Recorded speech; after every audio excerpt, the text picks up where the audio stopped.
Seconds. Is this where the damn drumming and the music kicks in? Yeah.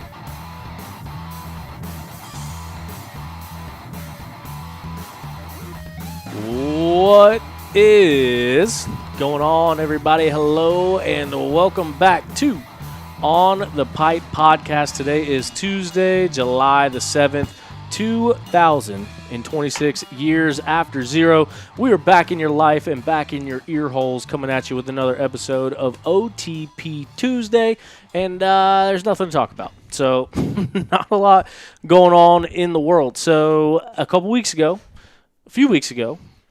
before when America was still 249 years old, now she's 250 years old. We just celebrated that over the weekend, but a few weeks ago we talked about Kawasaki unleashing the new kx327 two-stroke.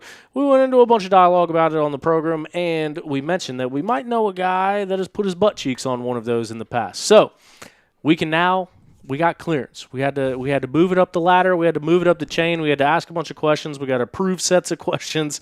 All sorts of stuff going on about this, but we got it done. Steward Baylor Jr. was in Japan a few months ago. If you saw him over there, he was there to test the all-new Kawasaki kx327. That was at a point where we had no idea what was going on with this bike. We had no clue if it existed. We had no clue what its displacement was.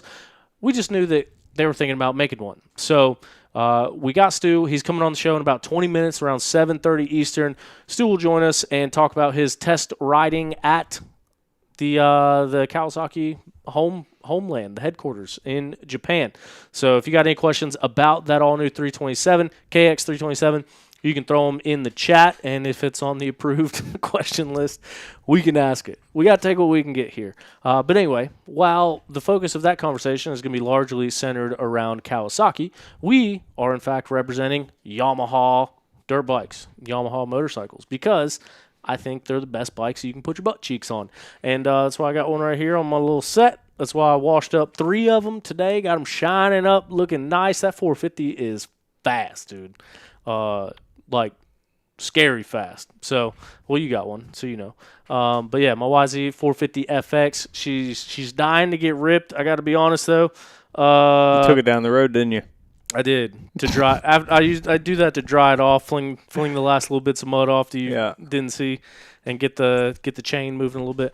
But dude, legitimately, I collapsed next to my bed the other night and I couldn't get off the floor because my back is so bad.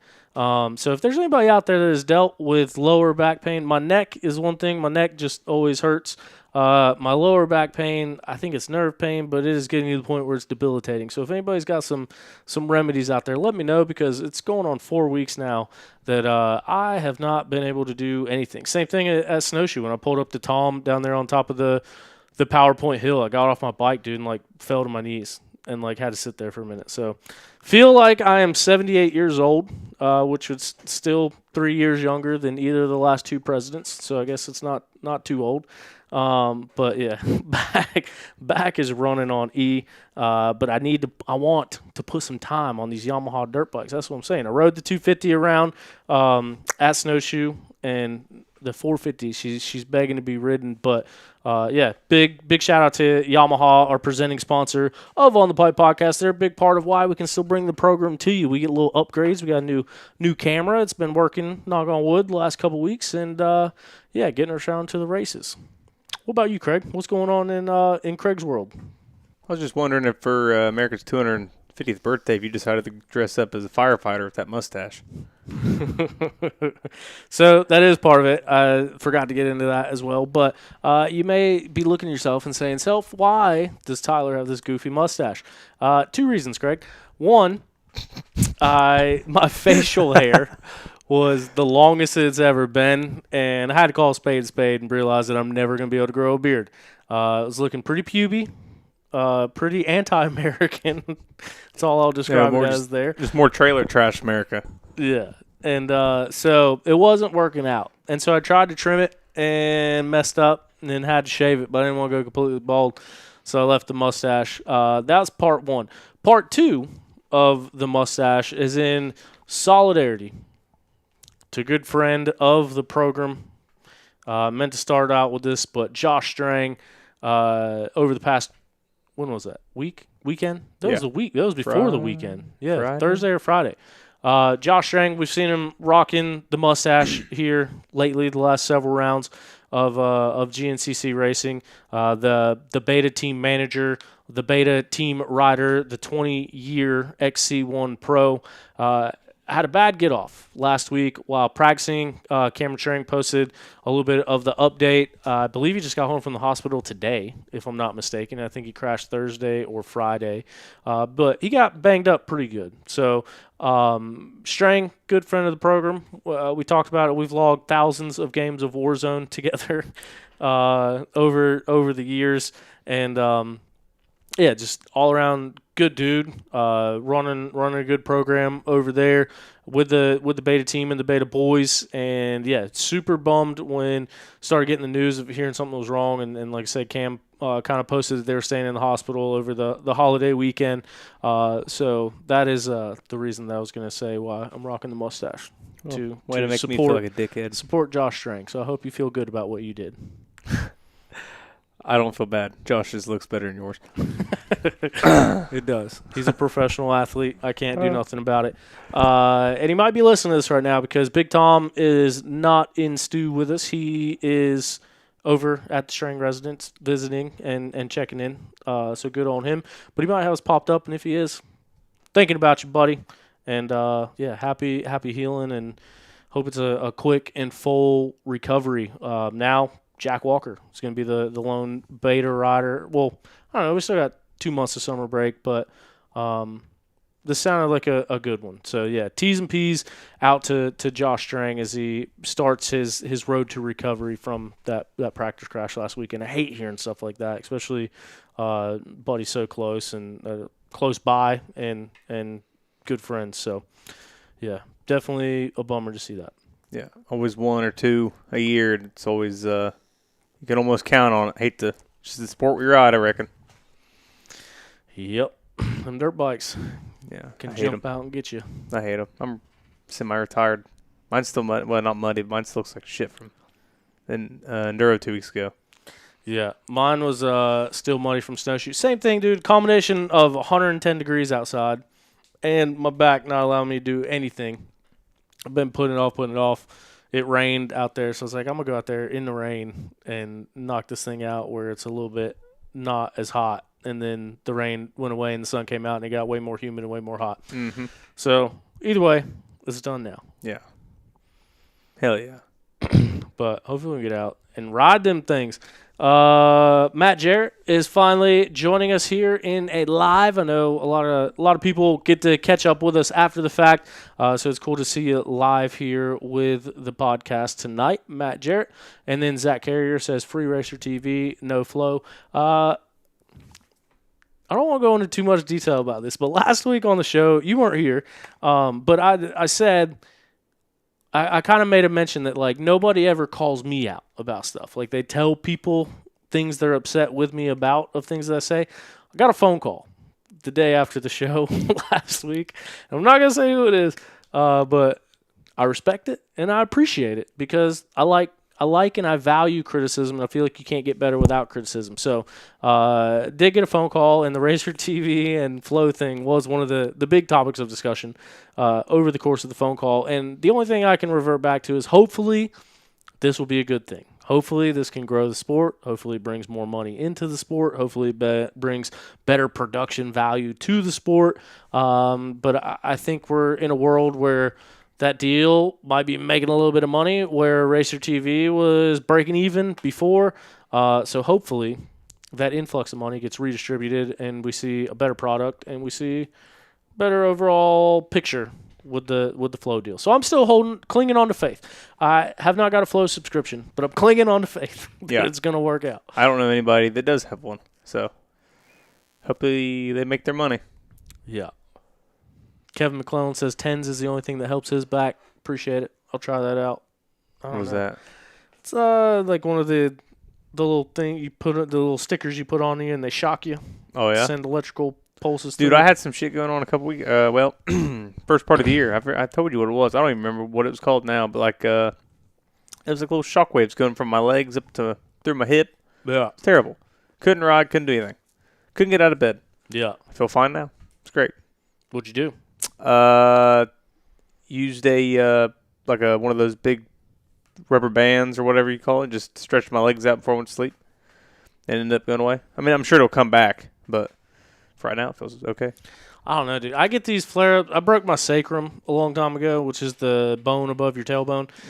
And so, like, I get these random flare-ups, but they usually only last, like, a few days. And, like, especially when it goes from hot to cold, like fall and spring, it gets real bad. And, it, like I said, it only lasts a couple days. This is going on 4 weeks, and it's really sucks.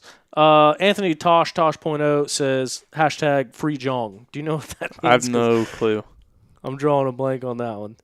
Yeah, I ain't got a clue. Who's Jong and why are we freeing him? Is it Kim Jong-un? Maybe that we're talking about? Because if so, F that be. Since Tyler doesn't let me cuss anymore.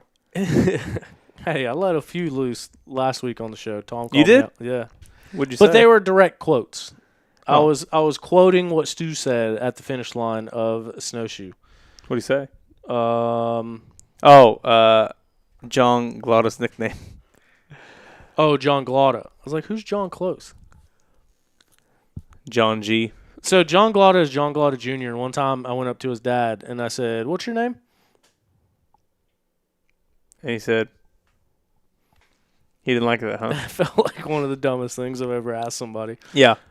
Speaking of things that we don't know, one of the things that I put in the notes, and I meant to talk about last week, and maybe you know, maybe someone out there knows, what in the hell does this mean?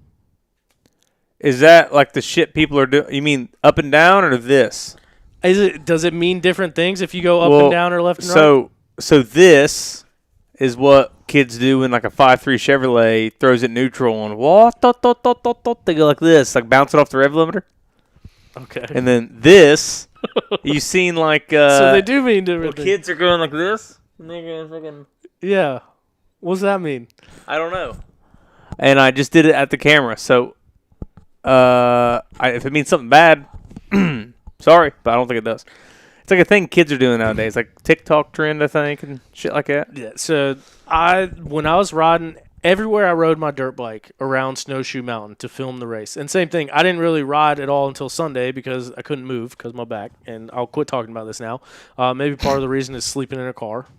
but it's got a full bed, my Tesla. I thought you had a damn.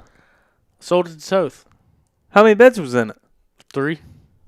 How many people? Well, you know. Yeah. But everywhere I went on a dirt bike, it was just kids with like half of a curly mullet and jeans tucked into their boots. Nice. A lot of them wearing wife beaters. Nice. A lot of them having mustaches. And just a lot of this, a lot of, I don't know. Now I don't know which way they're going. Maybe they were at a 45. Maybe they're somewhere in between. But everywhere I went, people were just doing this. And I was like, what does that mean? Wanting you to rev it up. And then Tom said something about it. Because he asked me before the show, he asked me what that meant. And I was like, dude, I'm glad you said something because everywhere I went, that is all I saw. Dude, I'm sitting here looking at we're about 10 seconds off on in front of me. I got the live recording, and I'm just watching you do it. And I know someone somewhere is going to clickbait that and text it to you. There's something going on. But, yeah, I don't know. For the life of me, I was trying to figure out what because I see people doing, like you were saying, like covering their mouth and doing it. Dude, I'll tell you what's screwed up, and I don't know if you have ever felt the same, but I still look like I'm not almost 30. Like, I don't look 29. And these kids that are out there with long hair and mustaches that are 17, they're doing shit. It looks like I should know what they're doing because they look like me. They're not. They're 10 years younger than me, and they're getting on TikTok and seeing this shit and doing it, and I ain't got a clue. Like at Indiana last year, whenever the kid said 6'7" and did this shit with his hands, because I was row 67. And I was like, where's your dad at? Like, why are you doing that to me? What does that mean? And then I told someone about it and asked them, and then they did the same shit to me, and they were my age, and I was like, what is going on? So social media is taking over the world. AI, social media, we're screwed. And the few times that I've gotten into the whole 6'7" thing and doing this is mainly because it just seems so stupid to me, and I did it like kind of mocking them. Like there's some and now you're doing it. There's some things that I pick up like just to be facetious and like YOLO, just to make fun. YOLO would be a good example. Turned directly into like modern English for me. There was another big one that like I got in the habit of saying, and I got in the habit of mocking it so much that I actually started saying it, and I was like, I need to go drown or something. But yeah, the 6'7", like today when I saw it was July 7th, I was my brain was still stuck in June, so I was like, today's date is 6'7", and then It wasn't. It was 7-7, and I don't think that there's a hand motion for that yet. Anthony Tosh. Speaking of that, how old are your kids? I'm wondering. I don't know. I talk to a lot of people on the interwebs. Anthony, go ask your kids what the deal is. He said my kids do that and say scuba. I don't know what the hell it means. Report back, please.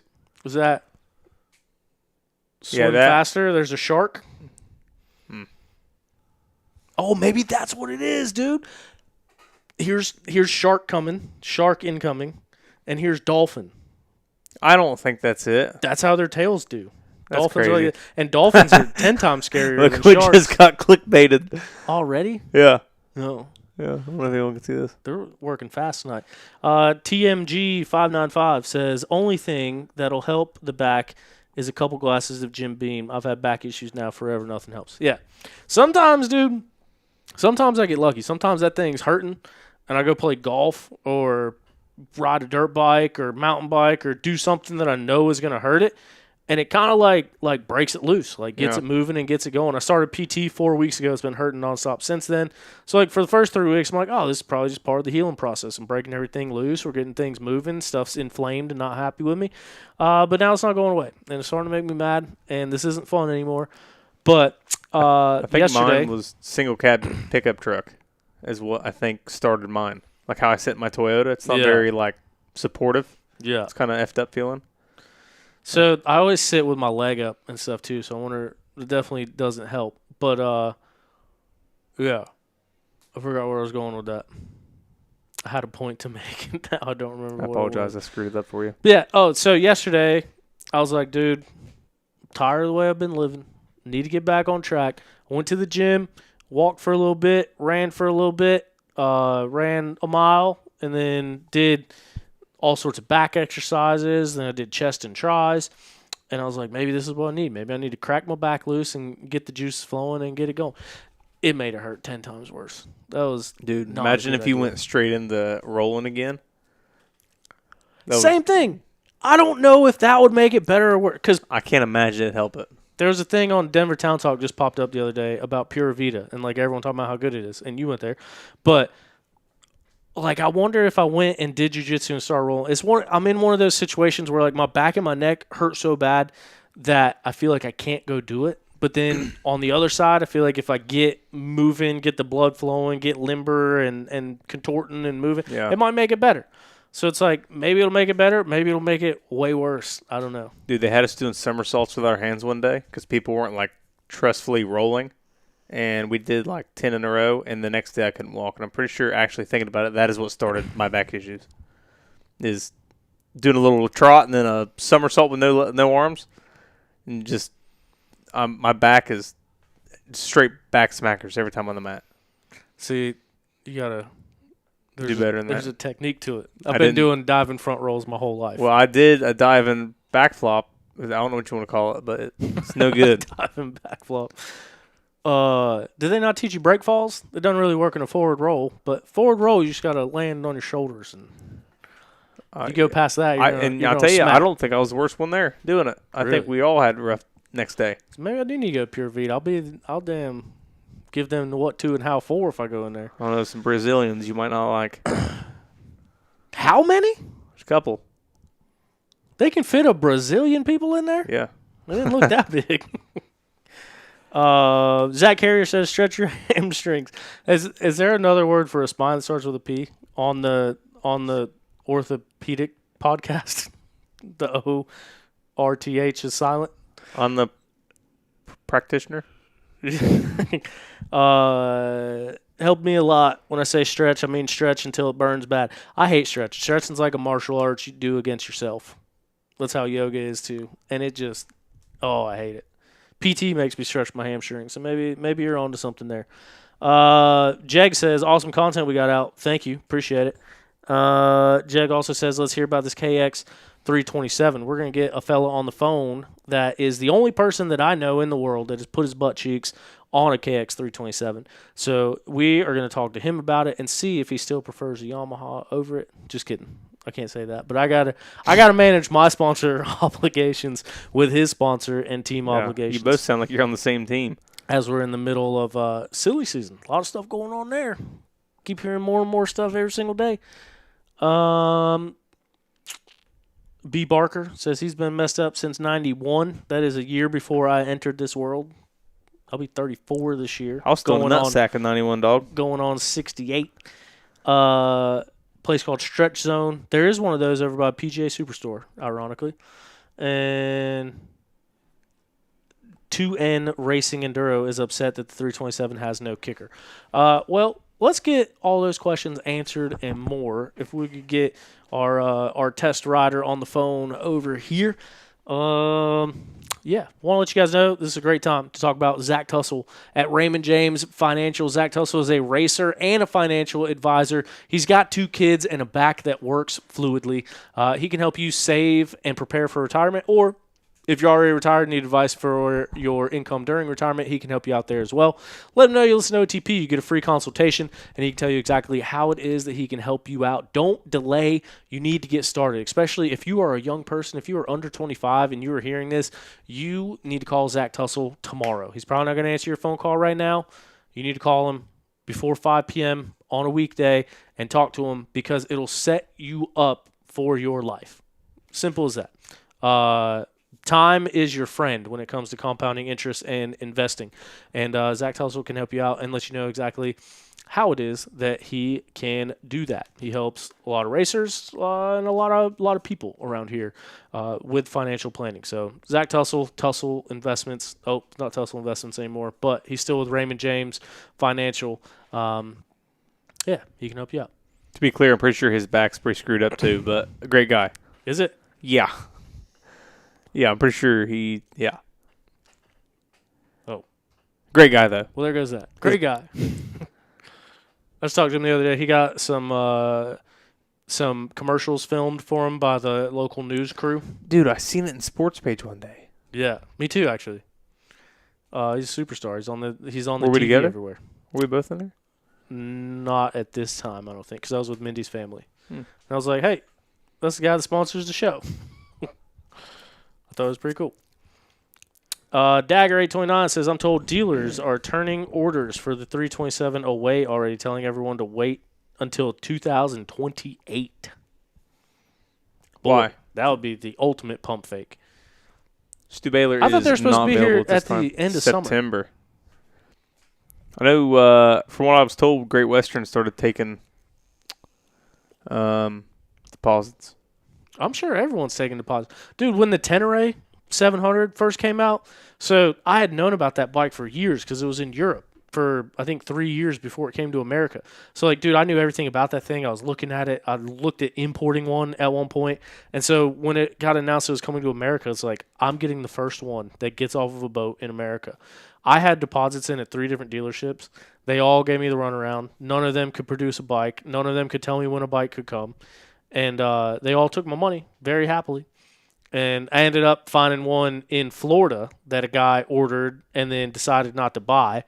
And I was like, I will drive overnight and be there in the morning. Don't you dare sell that bike to anybody. So I drove down to Florida, paid like $2,000 over sticker to get this not stupid bike. It was obviously a great bike. It was a stupid deer.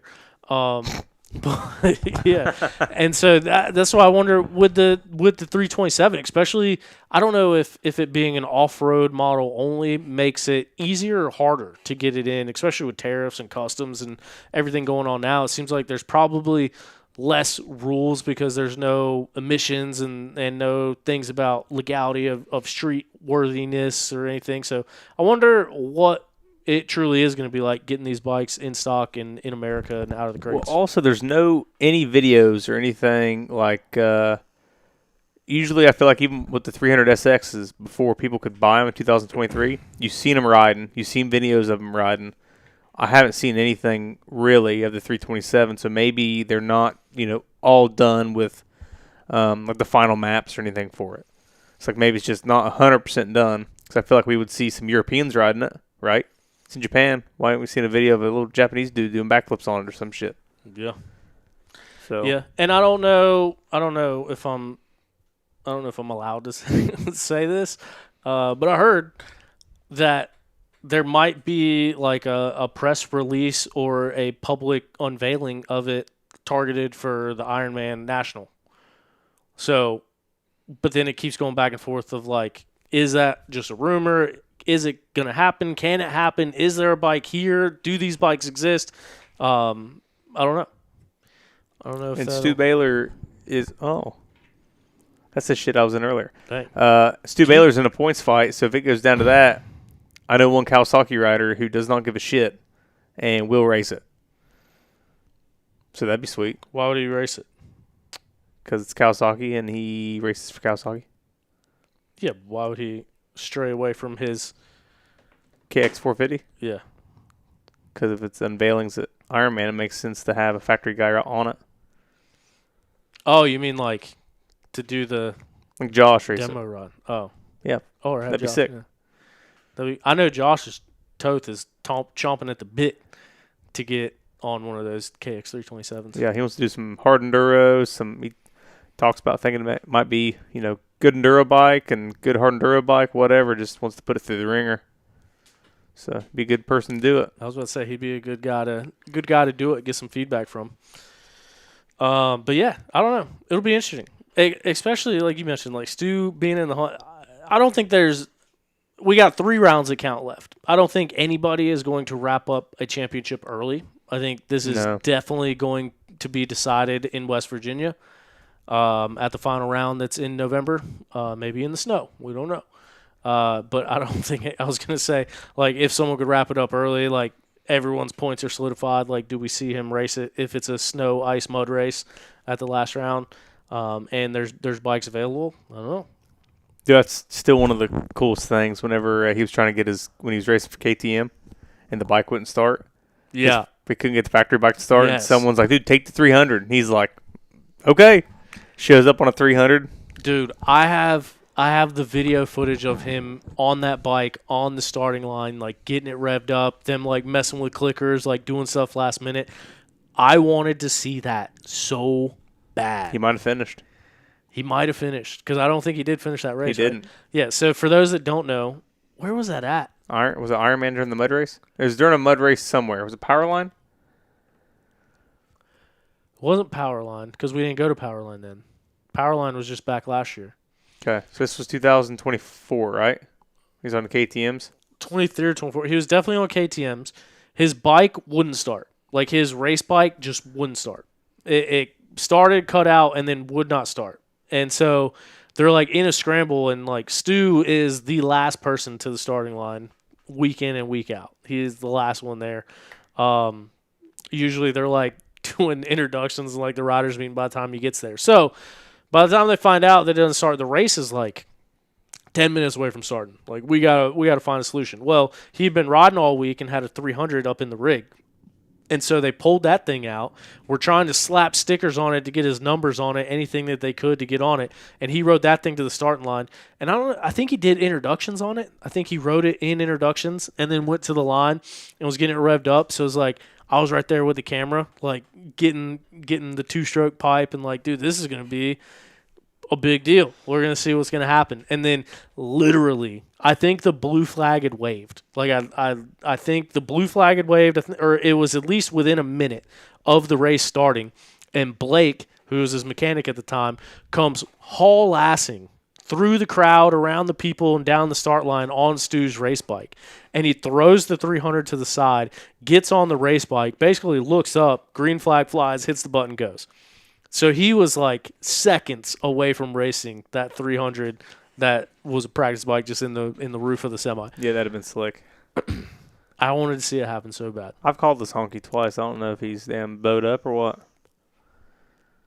I don't know.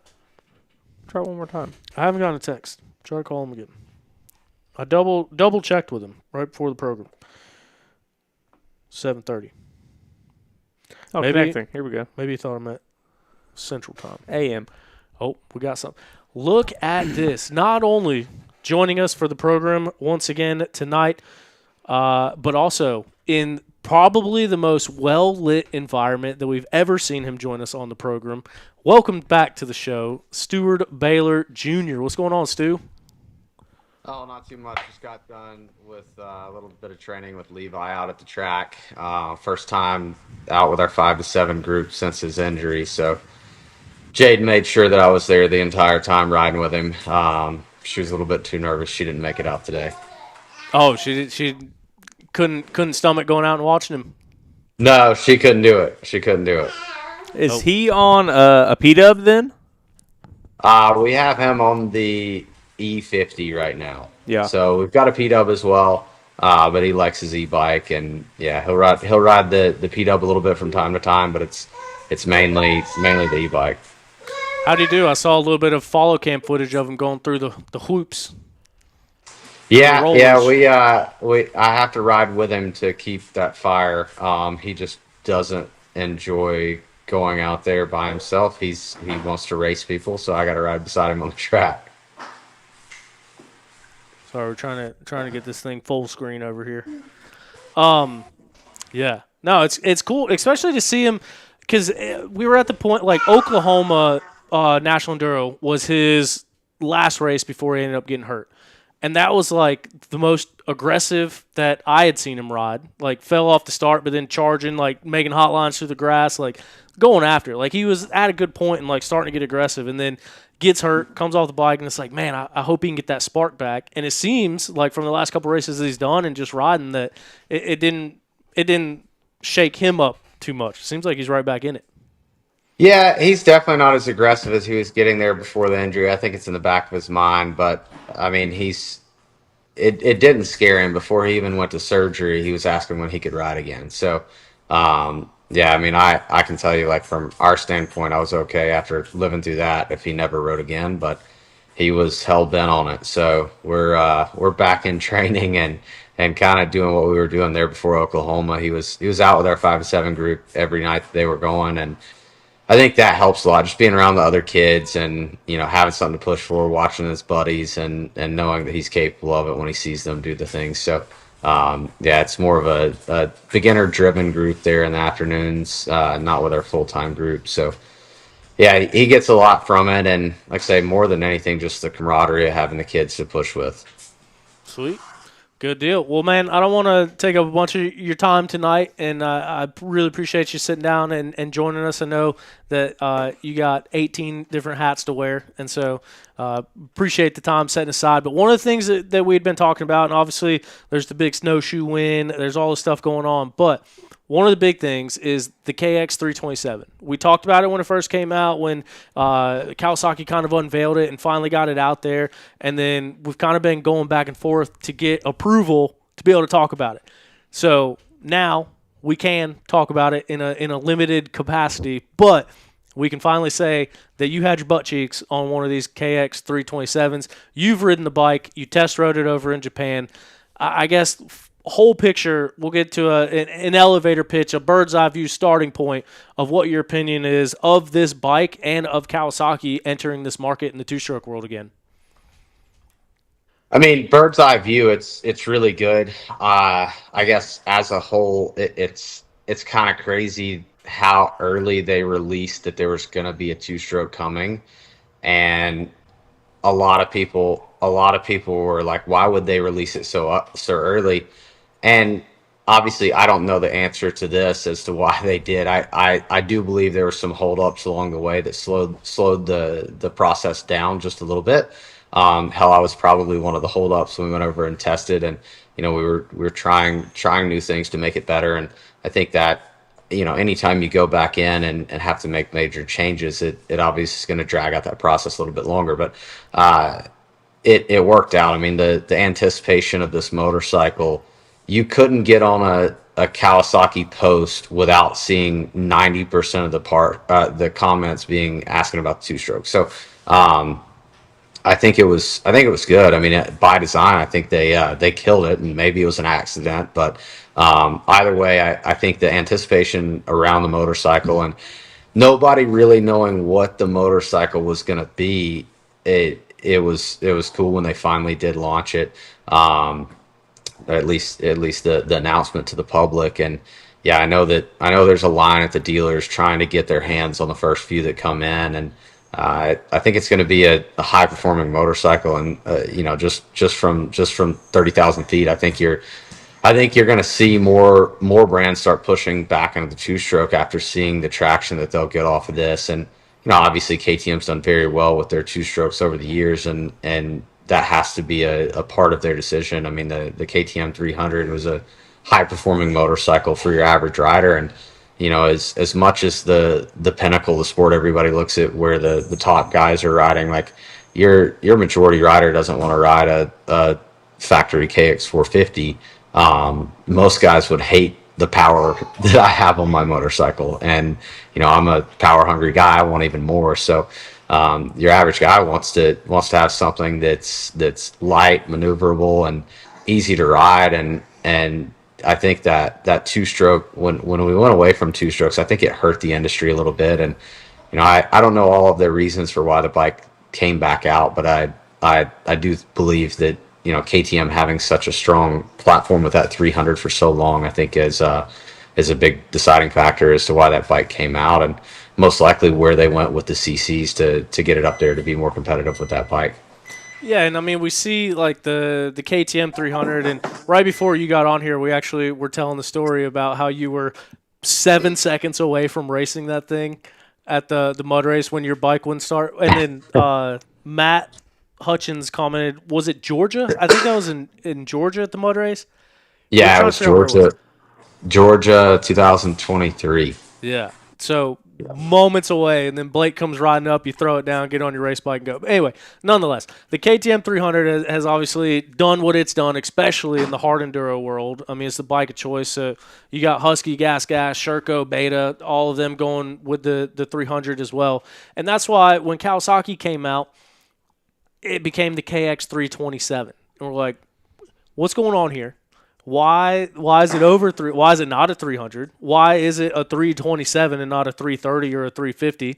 So I guess from the starting point, what do you know for a fact, or what is your speculation of where the 27 extra CCs came from, and why did they choose to go with the actual displacement rather than rounding it up like we see pretty much everyone do? As far as the extra CCs, I'm not exactly certain why they did it. I know that I heard that there was some testing going on different CCs prior to me getting on the motorcycle, and I think that was where they kind of found their sweet spot. And I think there's a lot of speculation online as to there was a bike built years ago that somebody did a 327, and maybe he had involvement with the project, but me personally, I didn't see him involved with that project. I've heard, oh, well, it's 2027 release. Maybe that's it.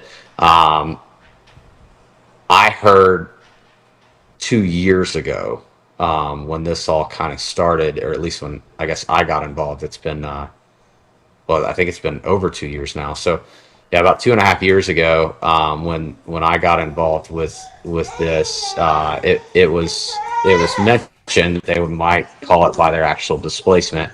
I'm not sure why. I have no reason why, but it's odd. It's unique. I think it's really just more on the marketing play, like doing something different. Trying to do something different, and I think it's cool to see. Saw you went to Japan, so assume that was part of the testing process. Can you talk a little bit about that? Like, did they take the KTM 300, or did they take a YZ250 and kind of put them all in there and compare them back and forth to each other? Or how was the testing process for you? I would say, I mean, to be vague and not really answer that. And I know we got a list of approved and not approved. So if there's anything you can't answer, let me know. I'm just trying to get what we can out of you.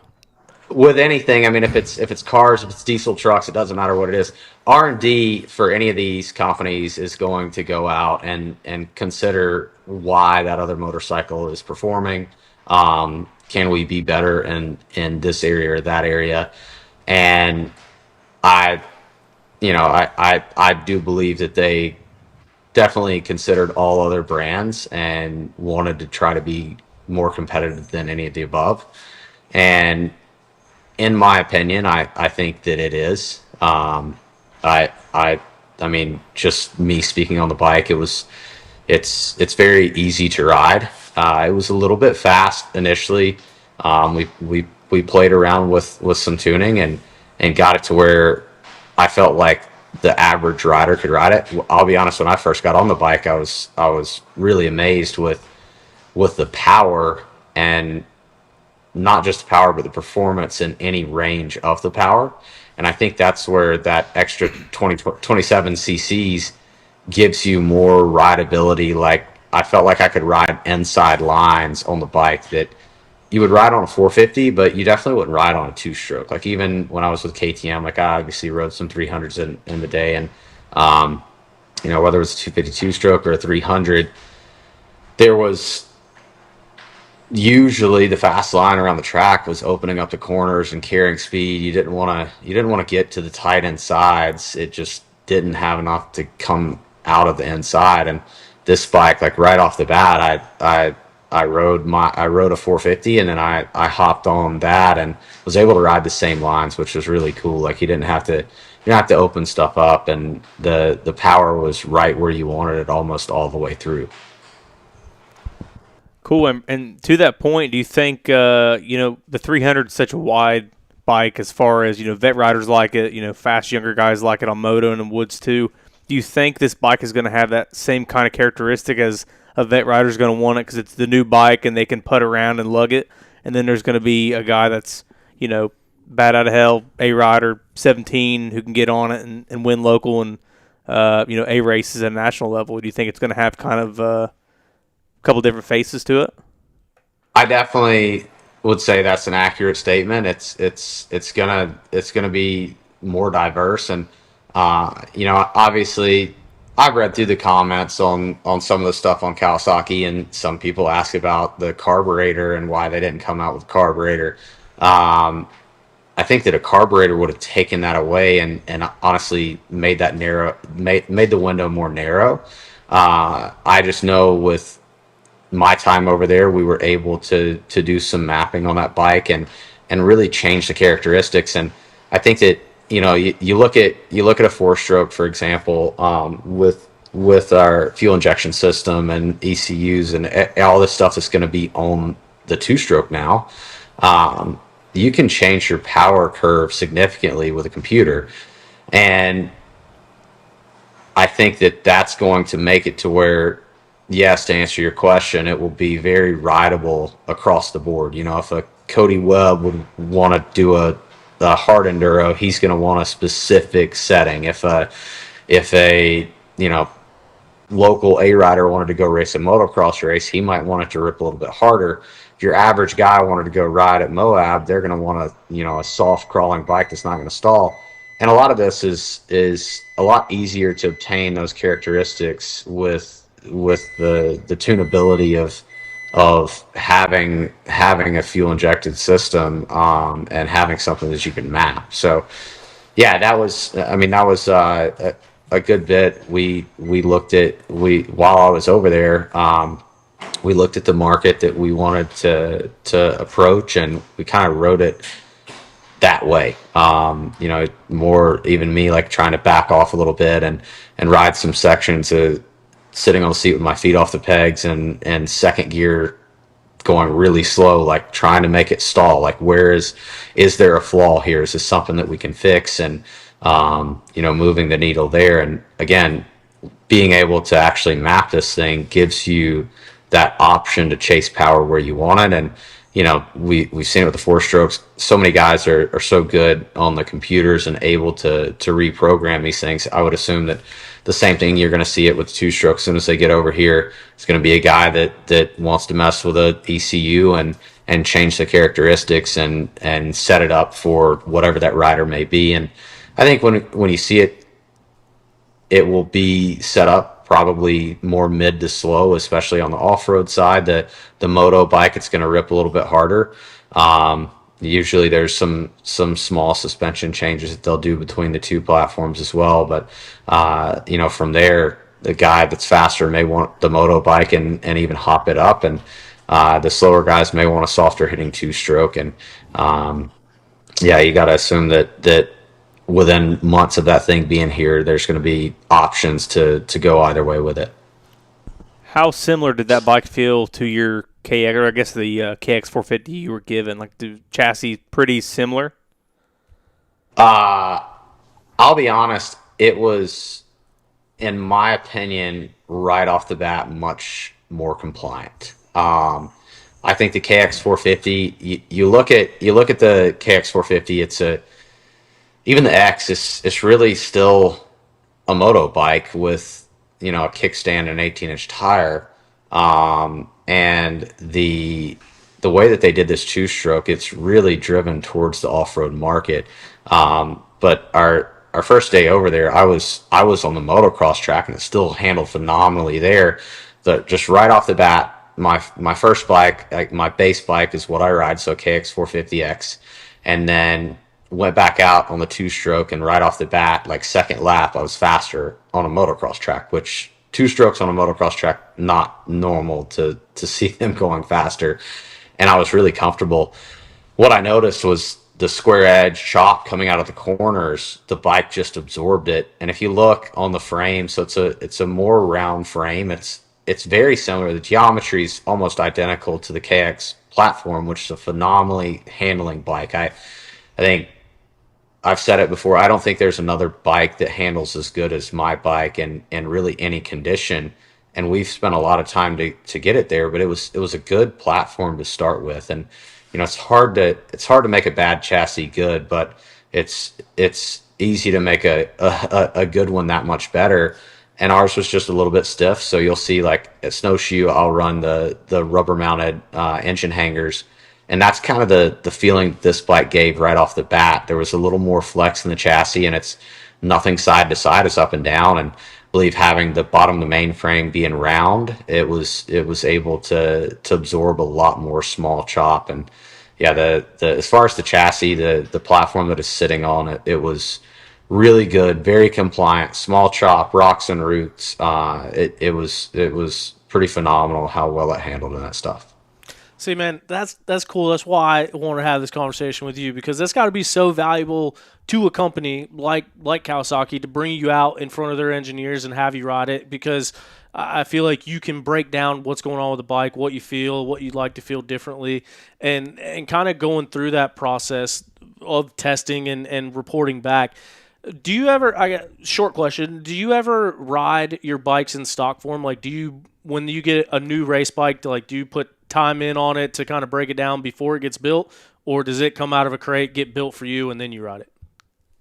Almost every one of my bikes, I'll ride in stock form, and usually I'll break in the chassis, and I'll do that in 5 to 7 hours. I just like to let everything settle a little bit. And half the time we'll do that, stock suspension, stock bars, go out and just ride it. And I like to do it for multiple reasons. Some of that is I enjoy testing, and I do think that's some of the advantage that I have is not only do I enjoy it, but I'm good at the feedback and finding where the flaw is and being able to explain what I'm feeling in a way that an engineer could feel it or a suspension guy could feel it and make that change more suitable. So when I ride a stock bike, it sometimes highlights a flaw that may be in my bike. So just recently I rode a stock bike. I rode a couple different settings and went back to FC and went a little bit slower with our rebound and tried to change some things there. Just noticed there were some areas where the stock bike would handle a little bit better, hold down a little bit better than where I went. Our testing was, our last test day was square edge stuff with FC. So we were focusing a lot on rocks, roots, places where we're going to feel that harsh abrupt, and you speed things up to where the tires stay on the ground and the fluid moves more free. And then when we go over, when I was in Europe, I felt like my bike and that stuff was, I don't want to say unrideable, but it was very difficult to ride. And obviously the bike that I was on over there, we had some things of mine to make it more comfortable, but it was definitely not what I ride back here, the power was completely different. I felt like I was on a kx300 4-stroke, like just come on, let's go. But yeah, just the European bikes are a lot different. But I learned a little bit over there as well with some clutch stuff. I noticed some stuff that I'd been getting frustrated with the clutch, and I was actually able to break it down. And again, being more on a stock platform, you notice those things, and I think it's beneficial. And yes, to answer your question, I definitely circle back to the stock platform and try to break it down just to build what I'm building. Perfect. All right, so just wanted to ask that question to set up this question. When it comes to the testing part and like kind of the way that I love analytical data. Like I love measurable data. It just in any asset. I'm a big fan of it. But when you're testing these bikes, you have a good understanding of how these bikes feel stock. And so when you're riding this new kx327, trying to give feedback on this new 2-stroke that's coming out, when you're typically riding and testing your stock bikes, you're looking, just as you mentioned, for areas of improvement. Where is this bike working better? Where do I need it to work better to go race it professionally? When you're talking about this stage of development for a bike that doesn't exist yet, when you are looking and feeling and experiencing this bike, are you in the mindset of an XC1 racer, a National Enduro champion, of how do I make this bike go as fast as possible? Or is it more of the mindset of what do we do to make this the most rideable for the largest group of people? You know what I mean? Because I feel like those are two completely different ways to break down a bike. So I would go out nearly every time and do 2 laps, and this was in every test area that we went to. I would go out and do 2 laps, unless I went right out and automatically said, yeah, this is worse. We need to go a different direction. I would go out and spin a lap at what I would say is the market that they were trying to be appealing to. And there's a slight miss in translation there in Japan. It's very difficult. I've listened to like 90 hours of Japanese, and I've got maybe I understand maybe 100 words at the most, and I could only on the spot probably recite 30 or 40 of them, and it's Whack very your steak. yeah, I got that one figured out. Kobe. Hiroshima. A5 Kobe. And they're like, oh, yes. Yeah, hi. So, yeah, so it is difficult to explain to the engineers what we're looking for over there. But every day we would sit down, have a team meeting with all of the engineers, and this was a group of probably 20 to 30 individuals. I believe we had 4 or 5 test riders and various skill levels. I was primarily riding the off-road model. I rode the motocross model a couple times, but I was primarily focused on the off-road model.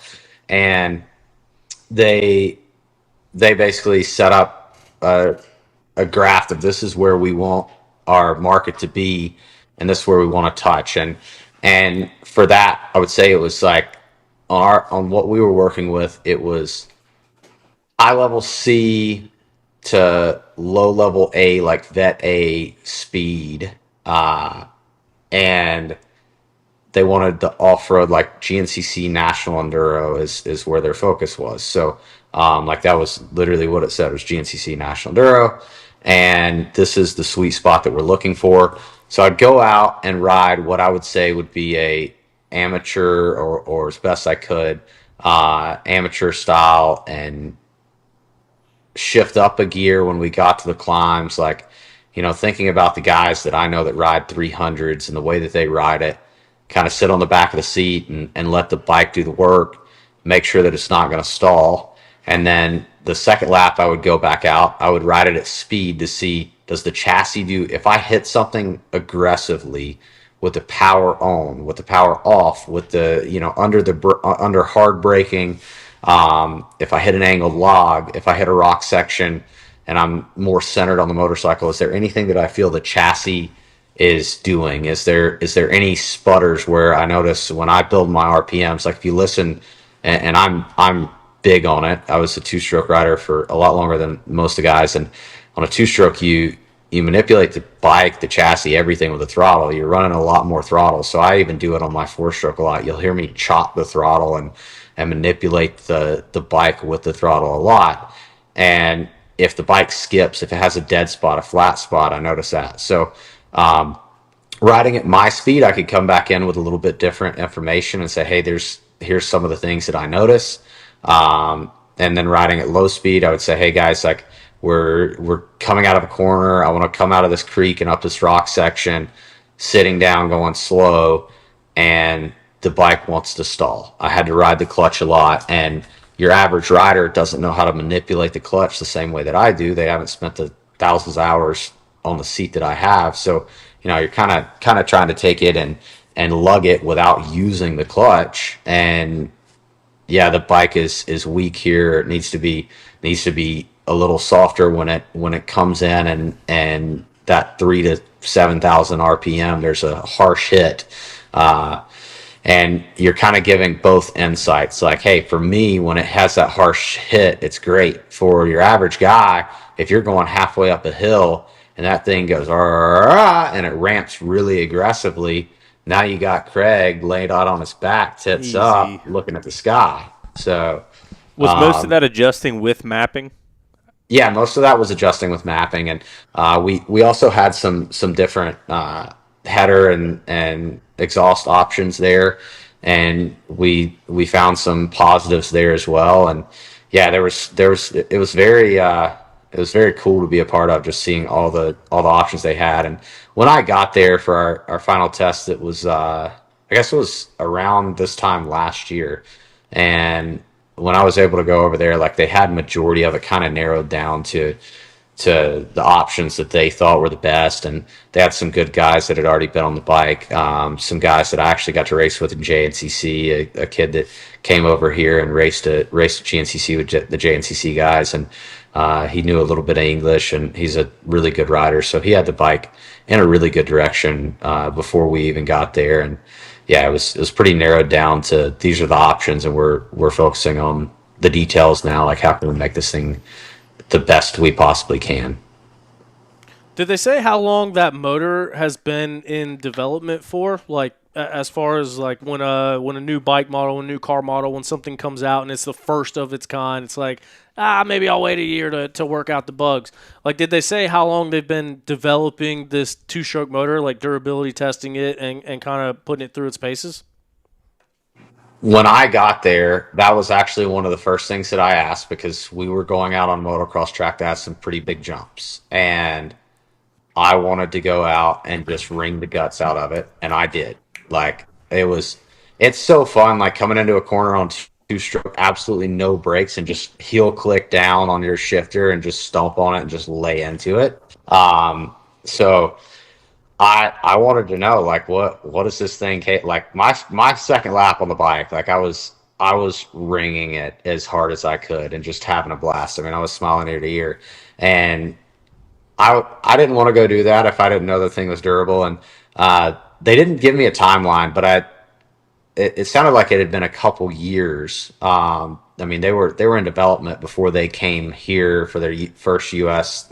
Testing, and God, that was like say 2.5 years. So I think it was one of those things. I think the bugs were far worked out of it before I ever got to see it, and it was good. I mean, we put a lot of time. Like, I believe we rode 4 days over there, and when we started up in the morning, that bike did not shut off for more than a couple minutes all day long. If I would hop off and I was downloading information with these guys, they were putting the next rider on the bike after the changes that we all decided it needed to make, and that guy would go out. The next guy, I mean, we probably put 40 hours on these bikes, and I mean hard hours, like from hard enduro to motocross and everything in between. We put a lot of time on them, and yeah, I mean, never skipped a beat. And yeah, that, like I say, I think they were pretty confident in putting us on the bike before we got there. Yeah.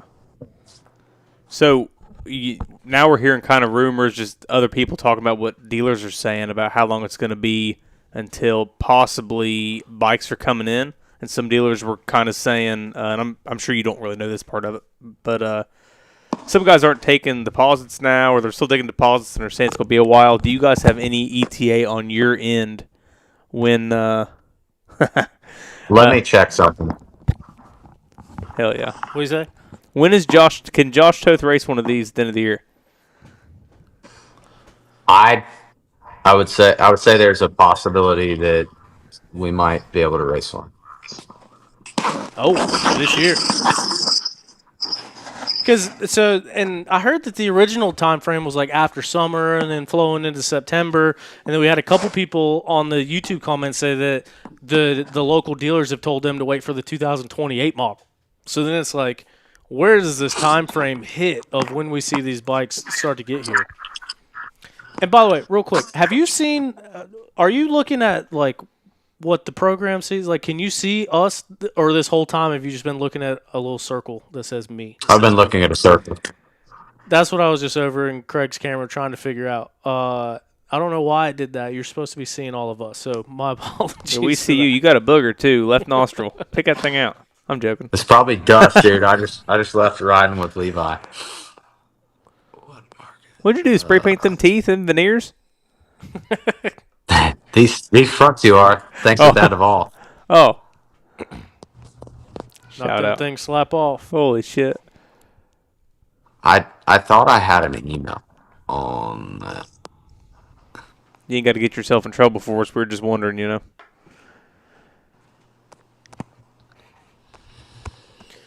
Yeah, I thought I had it, but I mean, best I know, I think it's going to be this fall. And I will be on one here coming up in the next few weeks, just doing some videos on it that everybody will see here. I want to say it's within the next, it's more than a few weeks, maybe a month or two. And then after that, it'll be out and hopefully seeing dealers with it this fall. I thought it was kind of interesting talking to Tyler about like when the 300SX, everyone heard about it and, you know, everyone was talking about it. I didn't see my first one until I was working for KTM, and I just happened to be told to go into a barn on the other side of the property, and then there's 3 brand new 300SXs in a line with like weird looking plastic on it.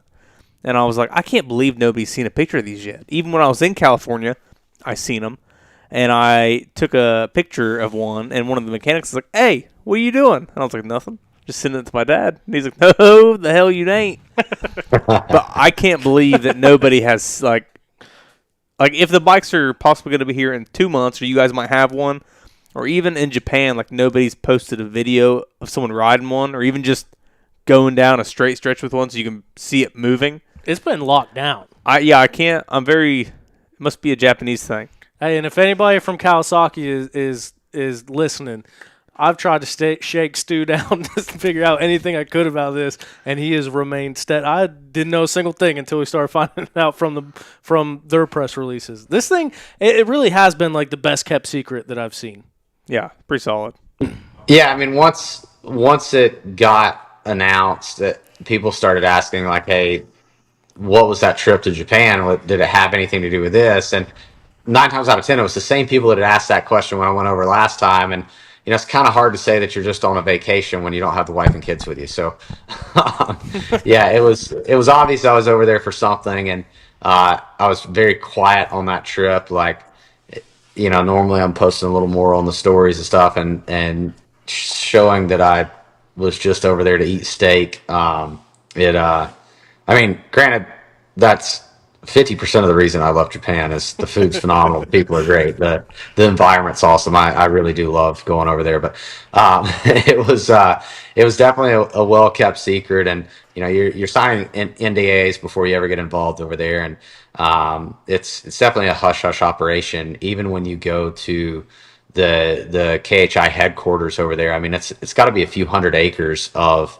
apartments and on-site living. They have employees that live there on-site, and when you walk in the gate, you render the rights to have your phone out of your pocket. It's wild when when you go in there, I mean, it is a very hush hush locked up place. And we went to the museums and stuff, and you don't realize how much they're involved in. But like our Boeing planes, the trains you see here in the U.S., they're designing the Boeing planes. They have aerospace division. I had no clue, but Kawasaki started with transportation ships. So they do everything from boats to planes to automobiles. Obviously, a lot of people know that they're involved with a ton of heavy equipment from big loaders. I believe our loader even has a Kawasaki motor, and then my lawnmower has a Kawasaki engine. So they're very diverse. But when you go into the gate there, no phones are coming out, and they are very, very quiet. It's a pretty crazy operation. Oh yeah, well they don't make drums and clarinets and guitars like Yamaha. They don't do that. They don't do that. And they're not blue. To my knowledge. Or I learned so much that they did over there. Like I'm sure I only scratched the surface. Yeah. So I mean, about this whole thing, and obviously coming back into the two-stroke market, they got out of it '08 when everybody else did, '07, '08. Yeah, I think '07 was their last year. So is there any plans in the future to come out with a 125 or a 250 or kind of some other bikes to fill the void there for the two-strokes? I believe it's probably going to be more based on how this bike performs. I think, obviously anything's in in sight with that. I would say to scratch the surface, if this bike performs very well, you'll see more two strokes. And that's just my opinion and a little bit of chatter that I've heard. I think it's really just based on how does this bike sell and what does the market want. I mean, I could really see it coming back, and you hear the rumors on the motocross side where they're trying to potentially change the super mini classes and put a 125 more of a stepping stone class to take the kids from a big wheel 85 to a 250F. They need something to merge it aside from super mini, and that's something that I've heard talks on for the last couple of years, and maybe that 125 is something that we see in the future, because right now obviously Yamaha's got one, but it's so outdated. Like it's it's really not, it's not as competitive as the KTM, and I think there's some kids that can ride it well and the bike rips, but it's very outdated platform, and you've got to spend a lot of money to get it to even run with a KTM. I mean, it's that thing is the last XC3 champion that there'll ever be. You are right. You are right. Sorry, I didn't mean to cut you off. I got to throw plugs in every now and then. No, it's cool, and I think that is a big development program, and that's part of the reason for the XC3 class going away. Like that, like guys like Jack Walker, like for him to come off of mini bikes and get in that class, and Jesse Ainsley, won 3 XC3 championships and was real good on mini bikes. It seemed like a good way to fill that gap. So to bring that to the moto world and give those kids an opportunity to go on 125, it'd be cool to see, especially if they got the two-stroke production going and can get into the 125, 250 world. Then they'll have to add an entire day to Loretta's in August for the 125 classes. Holy shit. I got to watch some 125s rip around the track this weekend, and man, nothing looks more fun than just absolutely holding it on a 125. Yeah. I thought I could do it, and I busted a case about 30 seconds in, so I felt like a jackass. Man, so I hate that you can't see us. My bad about that. I got to figure out what's going on with that. But I guess just to kind of wrap this whole thing up, is there anything about the kx327 that you think is interesting or that you kind of want to get out, something that we didn't cover? I mean, there's definitely a lot of small changes, and I actually just read through my email, and one of the reasons that they went with actual displacement is kind of the automotive world. So like the Chevy motors, they were by true displacement. So they did mention that in an email. So I was just trying to touch up on some of the stuff that may have missed. So with the bike, the the one that I rode, the fuel tank looked very similar. I didn't pull it off, but that would be huge to launch a bike with a very similar mainframe up above. You can use the same tank as what it looked like to me. I didn't dissect it, but it looked like it's going to be very similar and not crazy changes. Like I say, I think they have a really good platform with their current 450, 250s, and they were able to kind of take that and make it better for off road. The round frame, I've kind of mentioned that. The kickstand was tucked in a little bit better than the previous Kawasaki. So like for your actual off road market, I think that'll be good. I notice when I'm riding with a kickstand on the bike currently, it catches your heel a lot and just makes the bike feel a little bit wide. So having the kickstand tucked in a bit, it was definitely a good direction. The KYB suspension, when they came over here a couple of years ago, that was one of the first things I said. Is I was like, if you guys want to do an off-road bike, I think you need to go back to the KYBs, because that was 24 when they had just put Showas on everything, and it's like, for me, I think the off-road is the market for this bike, and if that's the case, then I think that you guys should go with KYB. And I don't know if I had any input on that or why they did it, but that was a game changer. The KYBs and as far as compliance and small chop is unbelievable. Now the Showas obviously have their place. Like if you want to send a big jump to flat, the bottoming on a Showa is unbelievable. I think it's second to none when you talk that way. But same thing with KYB and its area in the off-road rocks routes, the ability to follow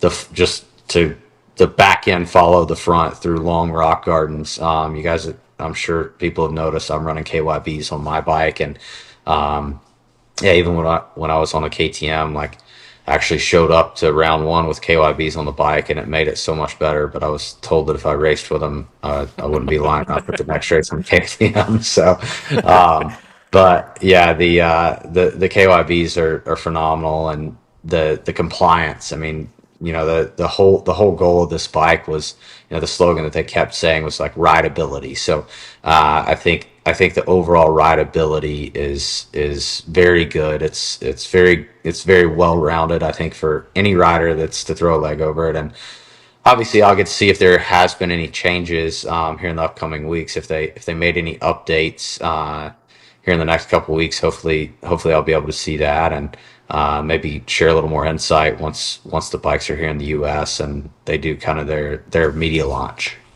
So you said it's well-rounded. Would you say it's the most well-rounded bike in the world? I would. So trying to bait you into it again. If it's not, I'll be surprised. I think it's the most. I personally think it's the most well-rounded bike in the world right now. It's Perfect. phenomenal. Man, it's cool to see, and I appreciate the time to chat with us about it. And kind of like a few people pointed out here in the YouTube, like I think everyone's been craving information for it, and a lot of it is just speculation or just reading off of a spec sheet that's been provided. So it's cool hearing your breakdown and your feedback about the actual bike and experiencing it for real. And hopefully we can see it under the rig at a race this year. That would be sick. That would definitely get some attention.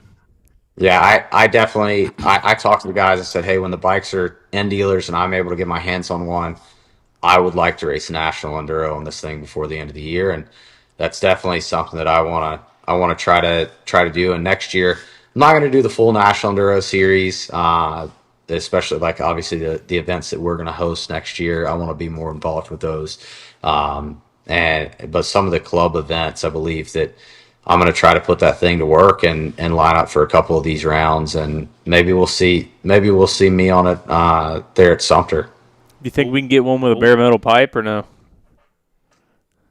Maybe. Oh yeah, isn't Yoshimura like making their first ever 2-stroke pipe for this bike? Is that what I think I saw that maybe?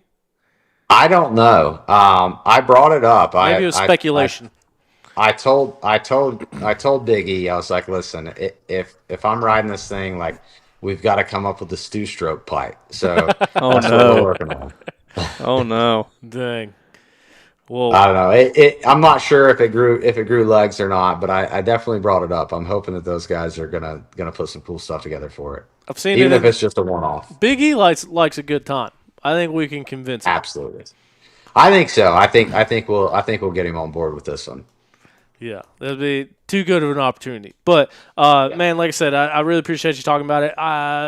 I want to let you go. I know you got a lot going on. You're probably cooking dinner. You got kids in the other room. But I can't have you on here and not ask about the current state of the world, the current state of your situation. Winning snowshoe, finally getting the snowboard. I'm surprised you haven't been snowboarding down the backside of a jump at the shoals yet on that thing. I'm looking at it right now. It's in my It's in the vision. kitchen. It's in the kitchen. It is in the kitchen. Are you using it as a dinner plate, eating food off of it? I've got it right on.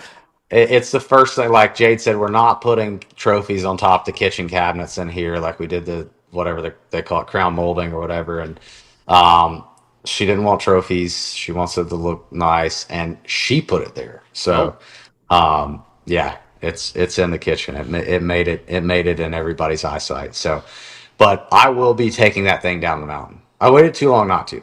Yeah, have to do it. But even better than when the snowshoe is a pretty big deal. But winning that snowshoe now put you in a position where you're 12 points out of the lead for the championship. And after 3 DNFs this year, we've come on this show and kind of talked about it, and it's like, man, like maybe next year. It seems like that seems to be the sentiment. Maybe next year. Now you're right back in this damn thing. There's 3 rounds that count that's left. You're 12 points out from the white plate.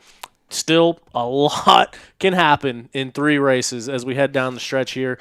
But what does that mean for you to be back in this situation? Because, yeah, you got 3 DNFs, but every other round that you've scored points in was on the XC1 podium. And 3 wins, and I think your worst finish was a 4th when Nick bumped you off the overall podium. You were still on the XC1 podium.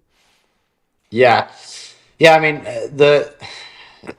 I've kind of been talking to my guys about it pretty much all year. I knew coming into this year, like I was going to be the best rider. We just got the bike working so good. We put in a lot of work this winter and made a lot of positive changes. And there's still a couple bumps in the road that we're working on actively, and just stuff that you like. Some of it was stuff that we thought we fixed, we had under control, and then it just showed up again, and nothing's changed. So yeah, we put in a lot of work. I knew this year. I felt like I did in 21 on the Yamaha. Like I came in good. I came in right. I came in more focused on racing and less on the program. We've got a really good group of guys, which makes it easier for me to do my job on the bike. And I told Kawasaki last year that I was winning this championship, and yeah, we had those failures, and that obviously put my back against the wall, and it was frustrating there after the 3rd one. I mean, I was like, I've clawed my way back into this thing, and just for it to be stripped again, and I don't know what to do. Like I'm out. Like all I can do is go and win races, and yeah, did that and clawed our way back into it again somehow. And yeah, looking at it, it's anything can happen. Obviously this year it's been the bike, not me. I had things happened, and yeah, it was kind of just freak things, and it was definitely tough to sleep there for a bit thinking about it. But right now it's making sure that I don't have any mistakes. There's definitely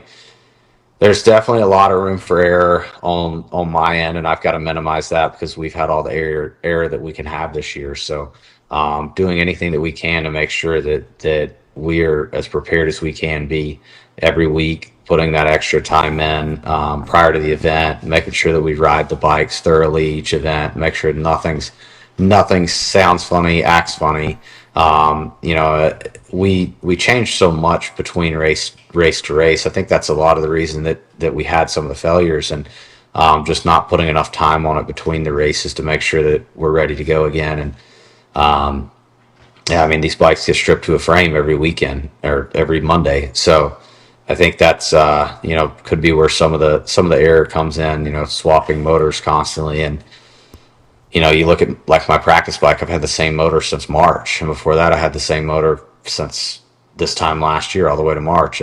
I can put tons of hours on them with zero failures, and then on race day we had those failures. So it's definitely not Kawasaki the engine. It was, I think, how much was being changed. And yeah, we're back on track. And I still know the weak points, and one of them right now, looking at these last few rounds, I have to look at the guys that I'm going up against. And right now I'm obviously looking at Liam and Ashburn, who execute starts pretty consistently. BK's still in this thing, and again, he's always, those three guys are in the top 5 almost every start, and I'm usually last or next to last, and we've got to get the bike starting faster. So I know, looking at, let's say, the last round, that is a heavy start race. The trail there has 0 passing opportunity. It's a nerve-wracking race, knowing how heavy the weight of the start is. Behind that, I'm looking at Ohio if it's dry.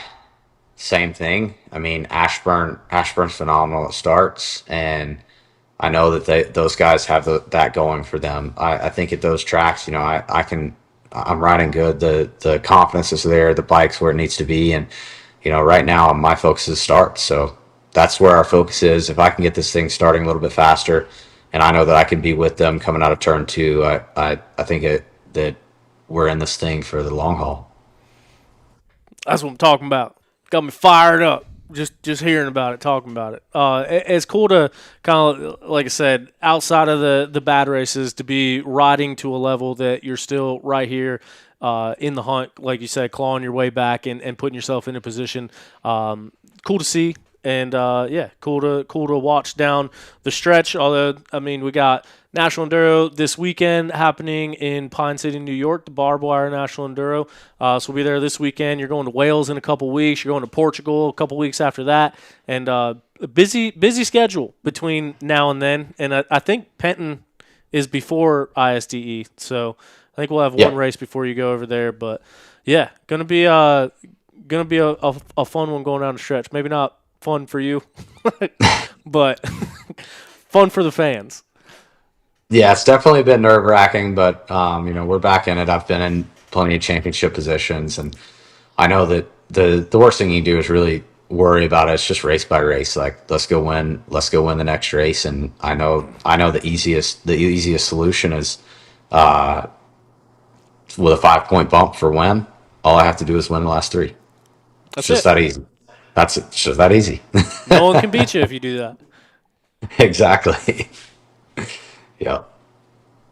Well, that'd be a way to cap it off. That's for sure. Yeah, that'd do it.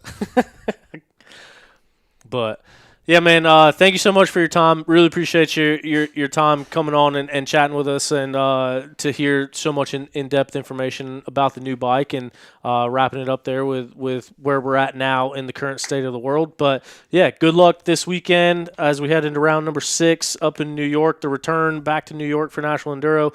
I just looked. I think we're 13 spots out from the limit. But that's awesome. I think if we fill those, might be able to squeeze some people in there too. So if you want to come out and race this weekend, it's going to be a good one. Yeah, definitely.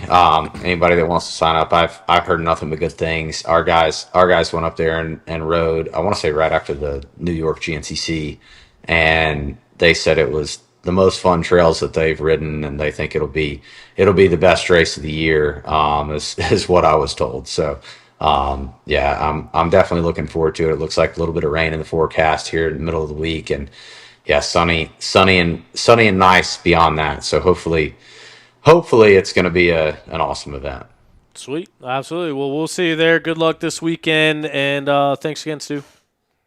Absolutely. Thank you, guys. See ya. All right. See ya.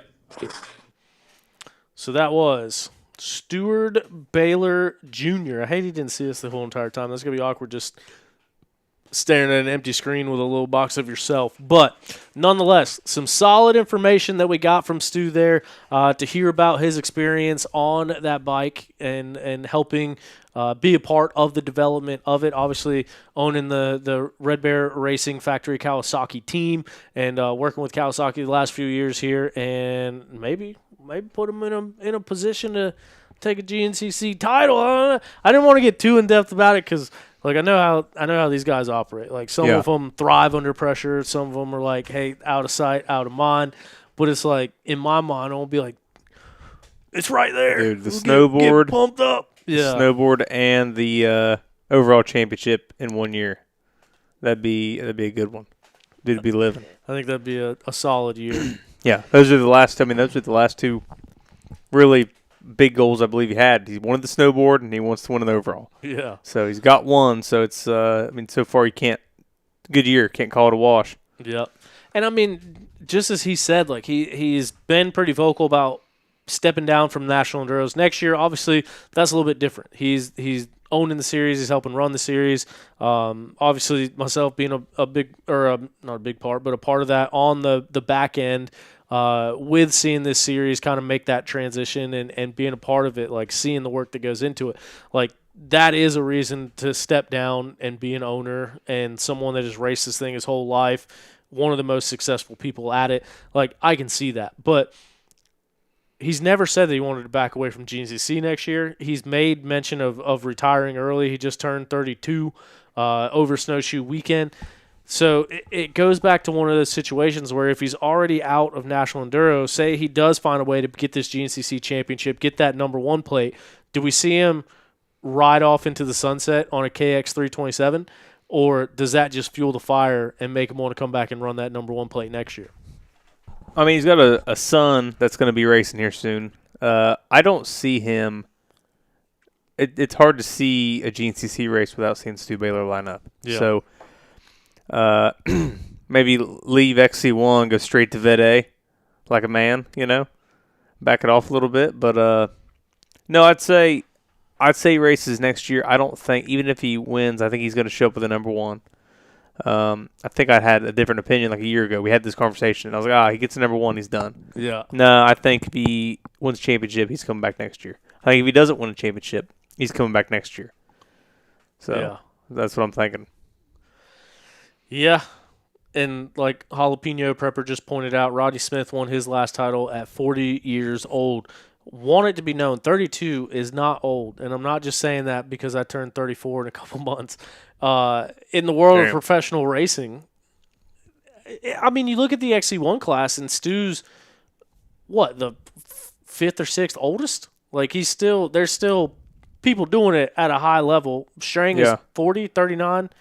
What? Easy, bud. What? Is he 40? I'm saying, I think he's 39. I'm pretty sure. 39 or 40.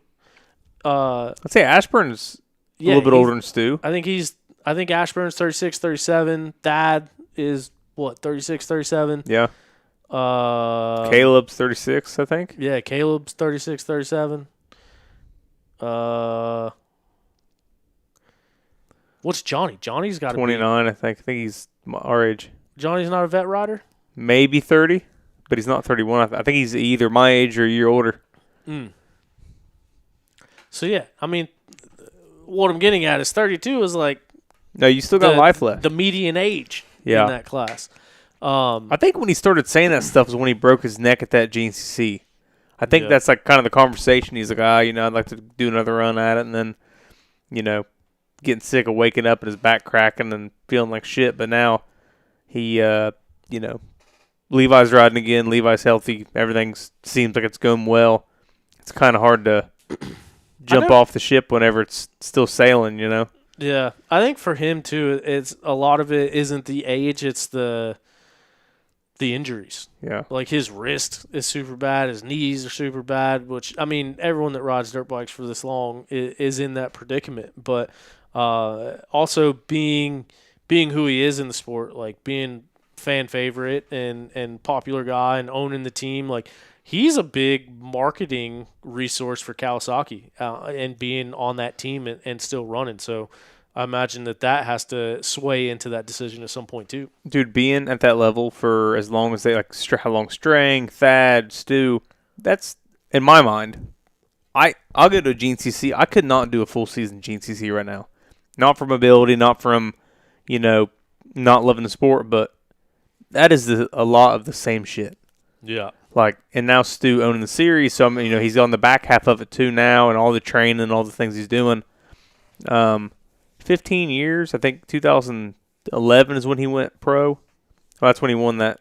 I think 11 he won the XC2 championship. Who? Stu, or 12. I don't know. I remember that's when Fly Gear had that orange gear, and I thought it was like the diamond gear, and it was ugly as shit. But that's a lot of years of doing the same shit, same tracks. Yeah. So, look at my track record of how many jobs I've had. I have a job for 4 years, and I'm going to jump ship and swap it around. Like, I don't know.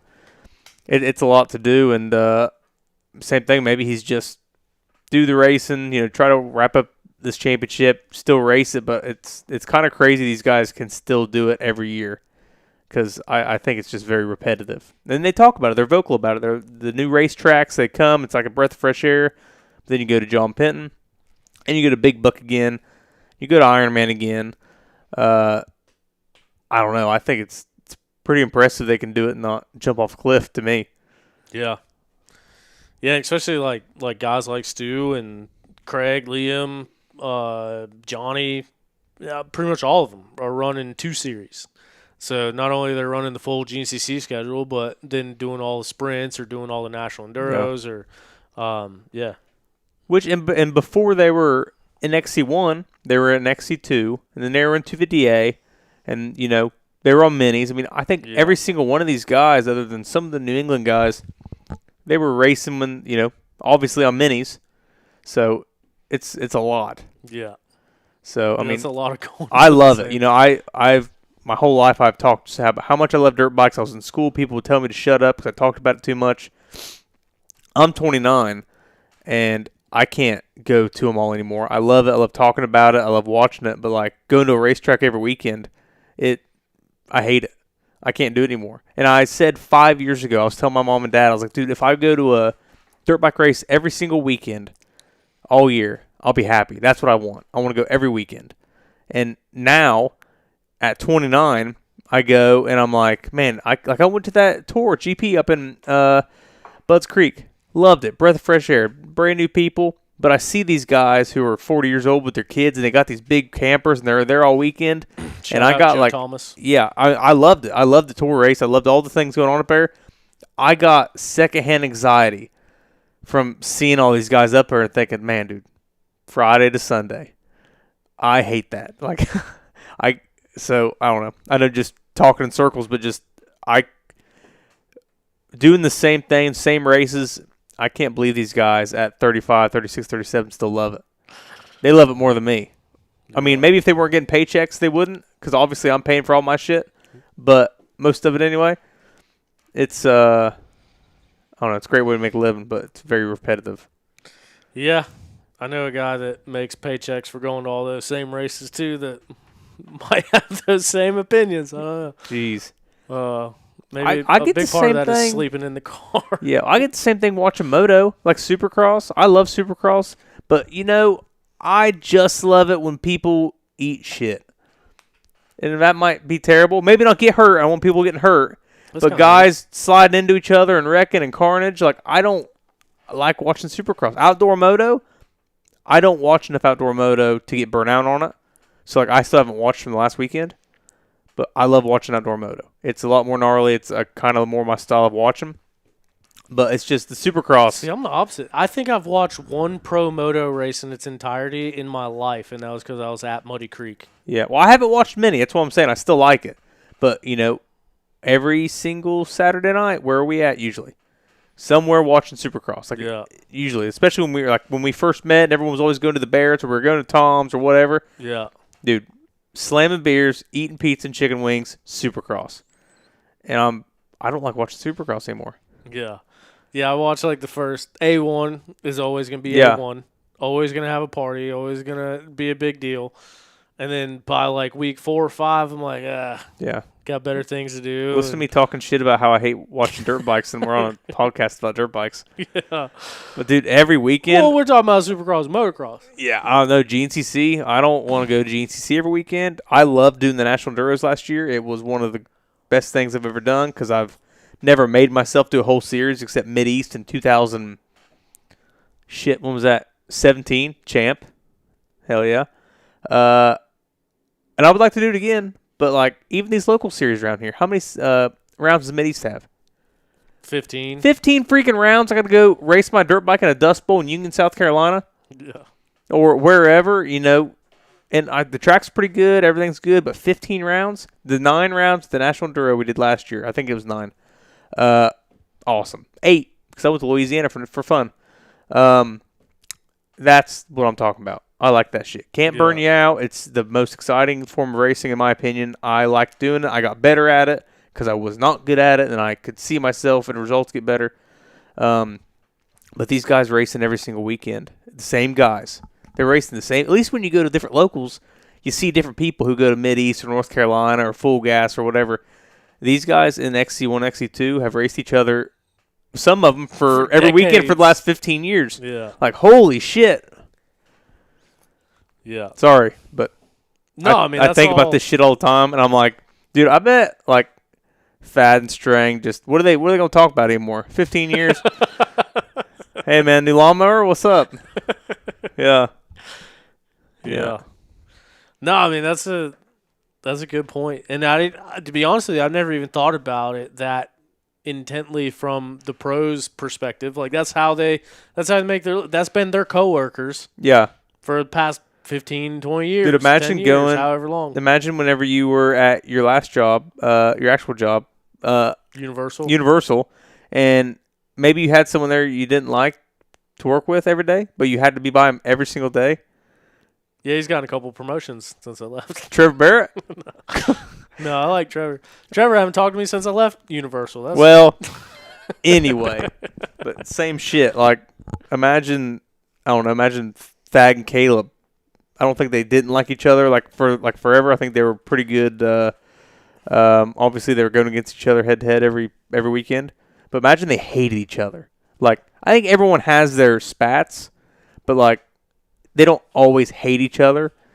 But imagine if they did. Yeah. And you have to race them every single weekend. Well, the next weekend we're going to National Enduro. Oh yeah, he's going to be there. Shit. Yeah. You know.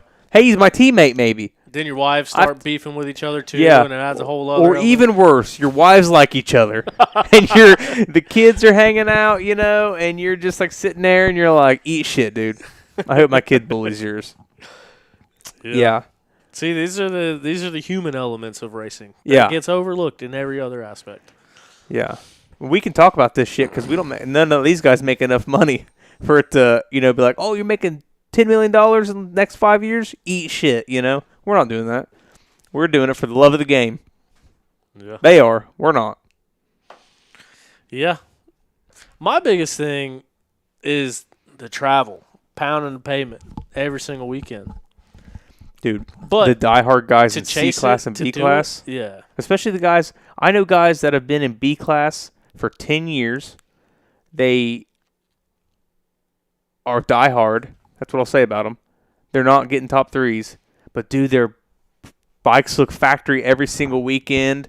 You know, their parents they're wearing the whole freaking, let's say they're on Yamaha everything. They're diehard.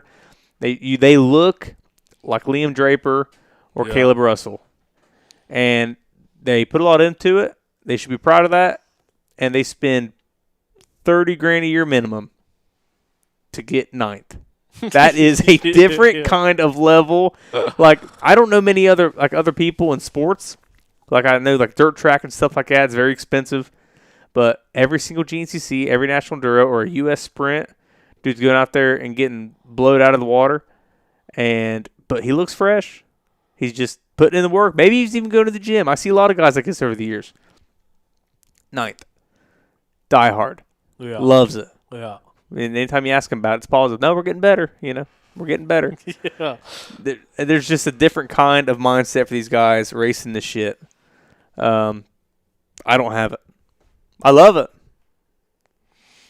See, I kind of go the opposite when it comes to. We just got a text that came through. When we were going through, like talking about it, is for me, and I didn't even mean to go on this tangent, but now you brought it up. But for me, it's different because like I used to be that guy, like the guy that you're talking about. Like I went to all the GNCCs and I'd race the morning race and I'd take pictures in the afternoon race and race all the Mid-East races. The whole time I was racing, I always raced all the Mid-East races, all 38 of them.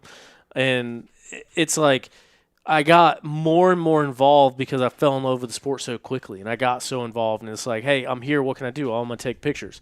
Oh, well, that led to me being in the Racer TV on the camera crew. And then that led to me being in the Racer TV booth. And then that led me to announcing Full Gas. And then that led me to announcing Mid-East. And then that led me to doing Stu's social media and then team social media, now Husky social media. And so it's like all this stuff is kind of compounding. Like obviously OTP growing in the whole way, but it's like I talk to people about it all the time. It's like I started going to these races because all my buddies went to them. Yeah. Like Dustin Simpson, all those dudes, like everyone was at the races all weekend. Like the first year I raced all the GNCCs, it was me, Dustin, and Brandon Peterson. And we went to all the GNCCs. And it's like those were some of the coolest memories of like going and doing that. But it's like now I've gotten to the point where all of my buddies are now like you. And it's saying like, man, I'm kind of over it. And half of them are having kids and getting married and doing all this stuff. And so now all the buddies I started going to the racing with that got me into this, none of them go anymore. So it's like the only people I know, once again, these same pros. Yeah. The same pros that have been doing this for the same time. I've been a part of that for the last 10 years. And it's like you say one negative thing and then all of a sudden I think that guy hates my guts. And so then it's like, oh man, I don't want to see him this weekend. He's going to throw a rock at me.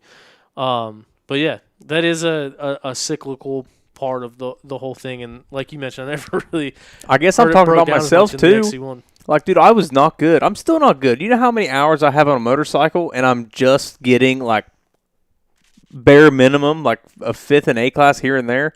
Like I have a lot of time and a lot of money and I suck. I put zero effort and I suck. Yeah. Like growing up, I had a buddy, Brandon Gearing, same age. He worked his ass off, way faster than me. His bikes, I mean, his parents did well, but his bikes, like, they were hammered because he rode like 200 hours a year probably, hammered. And he would go and he'd win Schoolboy 150C, and then he'd go win 250 or 200B, win 200A, went to 250A, and I was in C class, and I was like, man, why do I suck? But I'm spending all this money and trying to make my bike look good, and after with Scotch Brite making my exhaust of my YZ250 clean. Love the game. He quit, went to college. I kept riding, got better.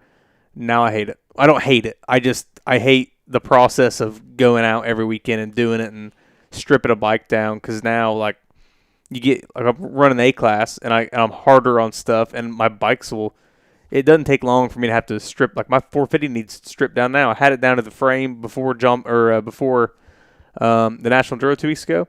It is hammered just from that one ride. Brand new chain. Matt Chamlin had a chain in his van. Yep, I saw him put it on. It looks, I did not put WD-40 on it. Yeah. So now I got a $100 chain sitting there that I need to take a sandblaster to where it'll turn again. So I guess I'm talking about myself too. I was so diehard. And even 5 years ago, dude, tell mom and dad, man, I don't want to go work for Duke Energy because I know I'll do well for myself and it'll set me up later and all these things. But how am I supposed to go ride my dirt bike on the weekends whenever I'm working 712s? Yep. And now I can do that. I work on airplanes and fly them, and I could ride every day. And man, it's hot out. Yeah. And like you said, you ride it for an hour and wash it for 3 hours. Yeah, and I feel like I got to drive. We're in Denver, and I mean, there's spots here, but like I feel like I got to drive. Oh, my buddies that are still riding, they're an hour and a half away, and I'm broke as hell. I don't want to drive everywhere. I'll do it once a week probably, but I haven't been. I'd love to love it again. But like it's Vintage Days season, so I got vintage bikes for prepping now, and I love that. And maybe after that, I want to do it, or maybe in the fall. Maybe in the fall I'll be like, you know what? Hell yeah! Someone's got a tilt up turn track. Let's go do that. Yeah. I don't know. I think everyone just does it. Everyone goes through the cycle, right? They get burnt out, and then they're fired up. Let's do it. And then I go to Bollinger's, and I pop my knee, and I'm like, dumbass, dirt bikes. I need to not be doing this. This isn't the priority right now. And then even like last night, I think I was telling Bailey, like, I would kill right now for a tilt-up turn track in my backyard. Like, just to go out there and ride. And, yeah. And then I'm sitting here talking about how I don't want to ride them, but I do. Talking in all the circles. Yeah. No, I know. Trust me, I feel you 100% on that. I think I am at the point in life where if I could get out and ride more, especially if my back allowed me to, I think I still really enjoy riding a dirt bike, like going to National Enduros and pre-riding the trails and finding my camera spots and riding around the GNCCs and looking at the trail. I usually go ride around a little bit on Saturday to get the lay of the land, figure out where I'm going, and then riding around all race day Sunday. It's like when I'm on my bike, I absolutely love it. Like I love riding my dirt bike. Oh, yeah.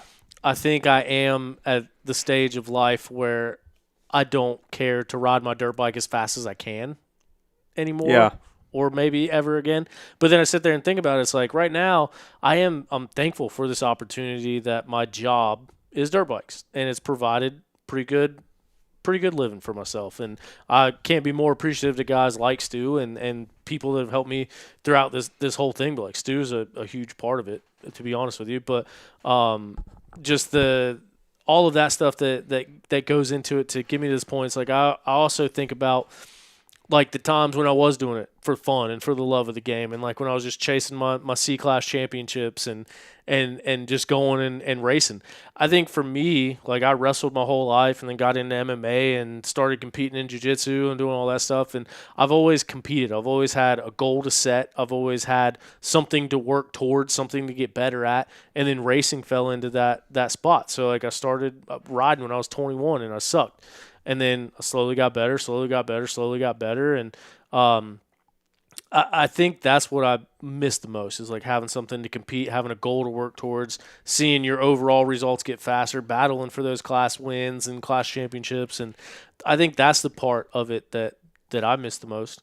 But back to your point and what started this whole thing, that's what those guys are racing for every single weekend, and they've been doing it for a really long time.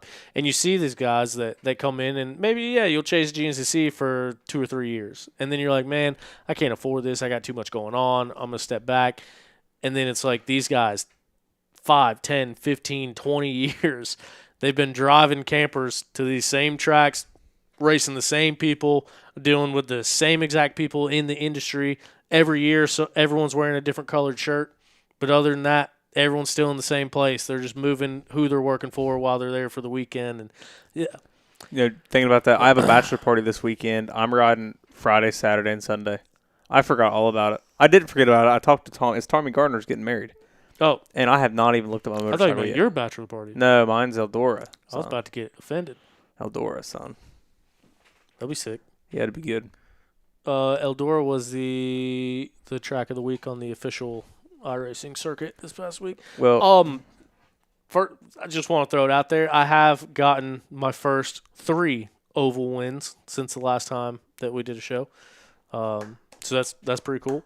Moving up, I started watching this Drive to Survive version NASCAR documentary. There's 3 of those NASCAR drivers that got started from iRacing. So then I'm like, okay, iRacing is my ticket to NASCAR. So that's the path that I'm on now. I'm going to be a NASCAR driver. yeah, Putting it out there. I work for one. You want to meet him? Yeah. Tell him to let me get a couple test laps. I don't know if he'll let you do that, but Tell him to let me tag along for a weekend and take pictures and videos. This is also Stu's fault. He brought me to Talladega at the same time frame where I got my iRacing set up. And so now I'm just full bore into NASCAR. yeah, I enjoy it. I enjoy meeting the people. Like, dude, Talladega was sick. Oh, dude, it's one of the coolest things ever.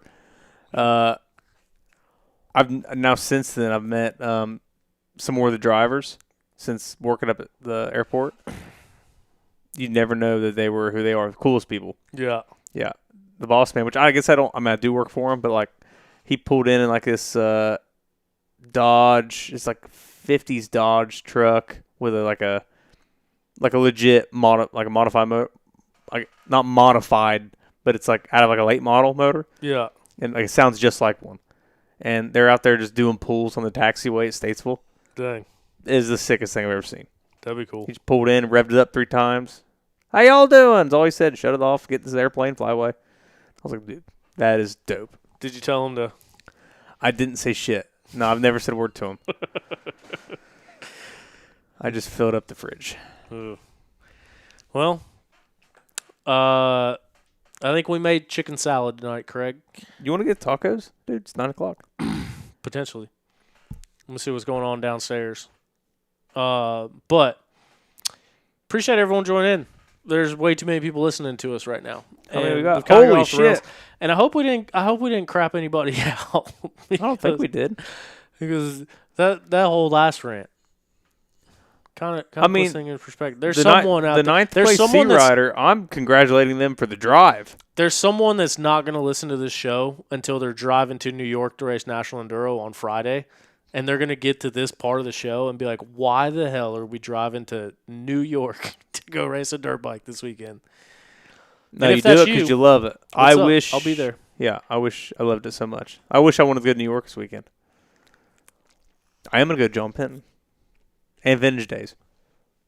It's like, for me, like I said, I think what made me fall in love with it the most is it's such a raw thing to compete. It's such a like I talked about with Stu. I love measurable data. Yeah. Like, that's why I wear an Apple Watch everywhere. Like, I like comparing my sleep Same, man. time.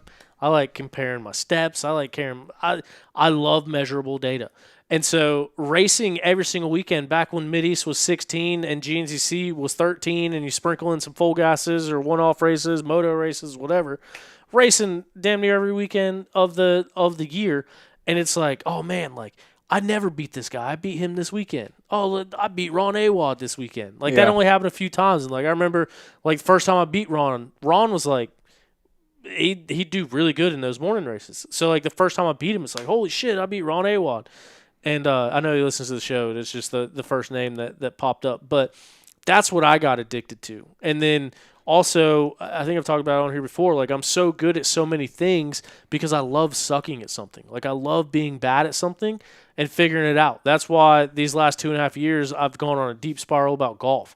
I sucked at golf, and now I've gotten to where I'm decent because I hyperfixate on things and I want to get better at them. But like, dirt bikes provided that, so it gave me a skill that I was working towards. It's something that I always wanted to do, and it was something to compete at. It was something to compete every single weekend. I was competing against myself in the overall, against my class, the guys I was trying to beat, seeing new tracks because they were all new to me at the time. And I think that's what I missed the most. And now with what I do, it's really cool being involved in the sport. It's really cool telling the story of the sport, putting out the raw videos, coming on the show, talking about it each and every week. Like, I'm really grateful for that, and I'm really grateful that there's so many people watching us talk about this show right now. Like, it blows my mind. Never thought I'd get to this point, but the reason that I fell in love with dirt bikes and that drive, that competitiveness, that stuff that pushed me, I don't get that anymore. And then working 2 series throughout the year, that doesn't give me hardly any other off weekends to go race myself, especially compete for a season. So it's like, that's the struggle that I battle with. It's like all the things that like these guys, like Stu, like Strang, like, they still love competing. They still love that same thing. They set goals for themselves and they go out and chase them and accomplish them. And for me, like, it's really cool to be involved, but lost that part of it. So it's like, how do you find that to stay motivated and interested? Dude, even just sitting here thinking about it, like, I think most of the reason that I am not motivated to do it as much is just because, like, you know how my schedule is during the week. Like, I don't have a job like a 9 to 5, but I'm probably doing stuff as soon as I wake up to when I get home at 8:30 or 9, I'm wound up. I might not be going and working for somebody, but I'm, working. I have a boss, I work on airplanes or I'm flying or I'm doing all the things I got to do. And I set my schedule up terribly. My time management is, I would argue, some of the worst ever. And I am reminded often. I could compete with you at that. Dude, and that's what I think I wear myself out by being such a terrible manager of my time. Yeah. I don't know how you do it, but what I like to play this fun game where I don't do anything all day because I know the stuff that I need to do. And so I tell myself I can't have any fun or do anything until I do the stuff that I need to do. But then I sit there and I don't do it. And then by the end of the night, I'm just in the afternoon, I'm crashing, trying to rush to get stuff done. Well, I'll do the same thing. I could have just done it in the morning and enjoyed the rest of my day. I've done the same thing. Like, I'm pretty good about not sleeping in, but like I'll tell Bailey, I'm like, man, I'm gonna get up at 6:30. I'm gonna go to the garage. I'm gonna work on my bike. I'm gonna make sure it's ready for next weekend or whatever I had planned. Or hey, I'm gonna go ahead and mow the grass or go run my errands. I'll wake up at 6:30, snooze the alarm, wake up 9:45. Shit, get up, go get all my stuff done. I'm late for everything. Keith Mitchell just texted me. Why the hell am I driving to New York this weekend for a 3-hour race? Sorry, Keith. See? That's my bad. Shout out, Keith. Keith hooked it up, brought my bikes back from Ohio. Got that XR80, the mint one. You see me cruising. Yeah. In the garage, bud, where it belongs. Keep it forever. Well, Keith. Sorry. I'll be driving up there too, so I'll see you this weekend. Other than that, we got anything else? No, I'm going to do some tacos. All right. Well, thank you, everyone, for joining us and listening to the program. I did have one guy yell at me in the comments about angry and upset that the videos were going to Spotify and Apple Podcasts now because he liked listening to them. So I said, did you click the big button in the middle of the screen that says hide video and just listen to it? And he said, I didn't know you could do that. So I think it remedied the situation. Otherwise, I think that's a pretty positive thing that now everyone can see the video except for Stu, apparently, when he was on the call with us. So that's cool to have the video going out. I know a lot of people can't catch us live when we're doing it. And then to go back and go to the live tab, find it. I know it's a whole process. So if you listen to it on Apple, if you listen to it on Spotify, you normally put it on when you're getting in and out of your truck or throughout your workday. You can still play the audio in the background, but you can also pull the screen up and have video. I think that's a cool little benefit. I do the same thing, like listening to Joe Rogan or something. Like if they say something funny or they say something brash or like I want to see the reaction, and I'll pick my phone up, go back, replay that part, watch it in the video. So I don't know. I think it's an added benefit. So hopefully you guys are enjoying having those videos available wherever you listen to this podcast at.